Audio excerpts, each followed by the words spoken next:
Hi, my name is Dr. Debbi Kooyman with LiveYourLifeFully.com, and I want to give you an example today of how to be mindful, an example of doing mindfulness.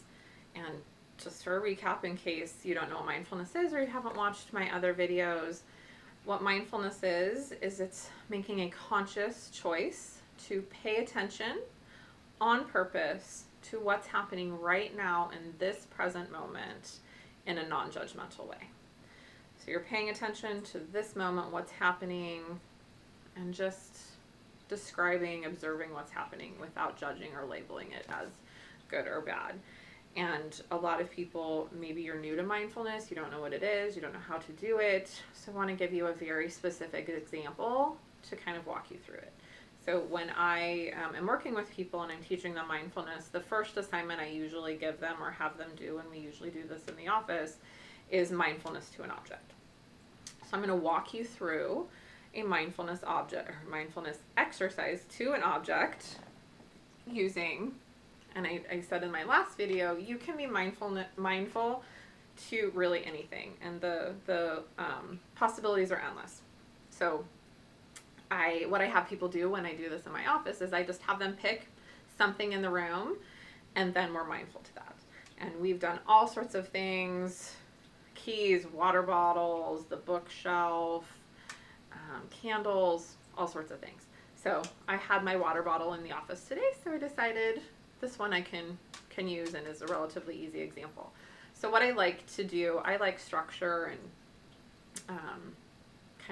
structure to go through. So what I do when I'm doing a mindfulness example on purpose is I like to walk through each one of my senses. It gives me a little bit more focus rather than just trying to. Mindfulness can be really big and there's a lot of things to pay attention to, so it gives some direction. So what I like to do is walk through my senses, and I can walk through all of the senses with the water bottle and the water inside of the water bottle. So what I have people do is just pick one of your 5 senses to start with, and then using that sense, just try to describe in as many words as you can, in as much detail as possible. And I probably won't go into full detail because you'd be surprised how long you can take, how many minutes you can take describing when you really get into being mindful something. So I don't want to make this be super long for you. So I will do it a little shorter maybe than normal. So when you're doing it, you can expand it even more. So I start with one of the senses. So we'll start with sight first. So what you do is you look at whatever object you have. In this case, I have the water bottle, and just describe it in as many words as possible. So obviously it's red, most of it's red, the top is gray, the top has a darker gray on this part, and then this part is a little a lighter gray. It's transparent, so I can see through it. It has a little decal on the front.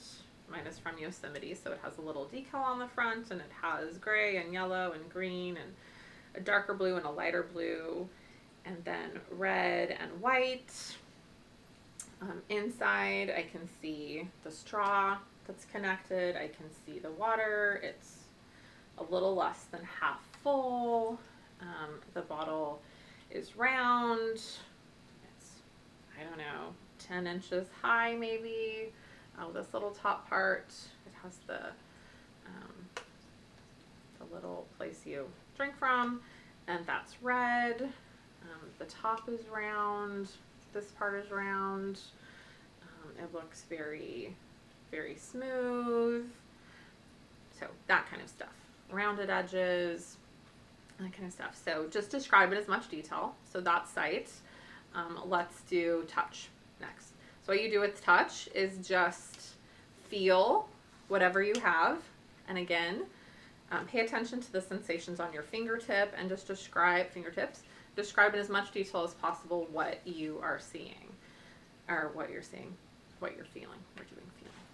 And these two are very connected. So a lot of times you're seeing and feeling at the same time. You might have noticed that in watching me. So what I'm feeling is it's smooth, although it's a little bit sticky, like it doesn't move super smoothly across. The bottom is wet and cold. The middle part is room temperature warm. You can feel the little ridges here where the lid connects with the bottle. This part is rounded and smooth. You can feel a little bit of edging on there. This part is pretty smooth. The top is a warmer temperature than the bottom. It's rigid. I can't squeeze. I can squeeze it, but it doesn't move. Yeah, you get the idea. So as much detail as possible. And again, the non-judgment, I'm not judging. I'm not saying, ooh, I like the cold part better than that, or ooh, that's ugly, or oh, that's pretty, or it's just describing without judging what you're experiencing. So let's do sound next. And you might discover as you're doing this, in English, we don't have a lot of good words as we're describing stuff, so it can be tricky, and that's okay. And it's okay to be mindful and just really be in the experience, even if you don't have words for it. Just feeling what's happening. So with sound, you can do all sorts of things. And I don't have good words for sound, so I'll do the best I can. But so if I shake the water bottle, I can hear the water moving inside, and I'm not sure how I would describe the pitch or tone of that. I don't have good language for that. But I can hear the water sloshing around in there. If I tap on the bottle, I can hear it makes kind of a high pitched sound. So the water had like more of a bass sound, I guess. Kind of a high pitched sound. Sound is basically vibration, so you can notice the vibration. So this has a very short staccato vibration. The water had much more, I don't know what the opposite word of staccato is. It vibrates a little longer. So there's a different sound with the bottle and the cap. So this is still staccato, but a little bit longer, a little bit deeper of a sound. The spout has even a deeper sound. Those are about the same. If I rub versus tap, again, more vibrations, a little deeper. Yeah, and I think mindfulness is fun, so I could just like be all day going do. So again, get the picture, kind of play with it, pay attention to the sound. Well, I'll do smell. I don't know that I can get much smell off of this. And since it's just water, the water doesn't have any scent. This obviously is easier to do if you have food or you're doing something that is scented. I don't smell anything in particular on anything. So, but you can explore around, describe whatever it is that you're smelling, or say, I don't smell anything. And then taste. It's water, so it doesn't really have a taste, and it's just plain water. But what you can do with that, obviously, again, if it's food, you can describe what you're tasting. Again, not a lot of great words for taste, but what I like to do is describe what it feels like in your mouth. So I'll do with the water.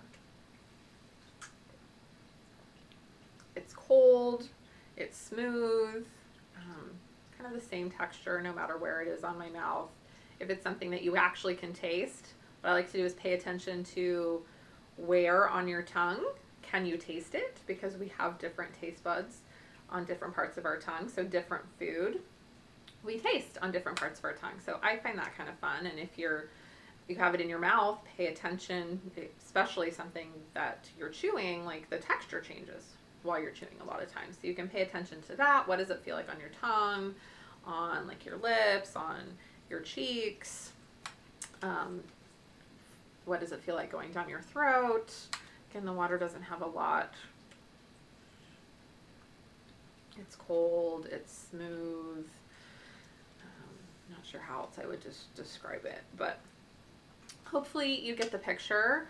That's just a simple, easy way to be mindful. Walk through your senses, describe in as much detail as you can what you're noticing, what you're experiencing. Again, you can do this with anything. When you're first starting mindfulness, I think it's, there's no emotional attachment really to this bottle for me, so it doesn't bring up a lot of emotions. It's fairly simple just to, pick anything in the room, anything that's around you, anything in your office, and just practice. Do some practices and just try to notice whatever you're experiencing, and notice also how it shifts and changes. And as you're doing it, you might find more words, or it might come more easily. And don't be worried if you're doing it initially and you're like, I don't know. That's okay. Again, most of us have not been taught to be mindful. We've been taught to be mindless, and it's really difficult. So don't judge yourself. Just notice. If you're doing mindful practice, what you would do is just notice that, ooh, my thoughts are that this is really difficult, and maybe I'm judging myself, and maybe I'm getting frustrated. So that would be mindful as well. But try not to beat yourself up or be hard on yourself. It's difficult to do. I've been doing this for a long time, so it's a little bit easier for me. And again, I think it's fun. So, and I don't probably do it as much as I could. So when I get a chance, it's kind of enjoyable. But if it's hard for you, just know that's normal. It's okay. Not a problem. Just keep at it, keep practicing. I'm going to do some more specific examples as well to help walk you through it, so you can use my examples, and just keep at it, keep practicing, and you'll get better. So thank you again so much for watching. Of course, if you have any questions, comment below or email me directly at Dr. Kooyman at liveyourlifefully.com. And thanks so much. I'll see you soon.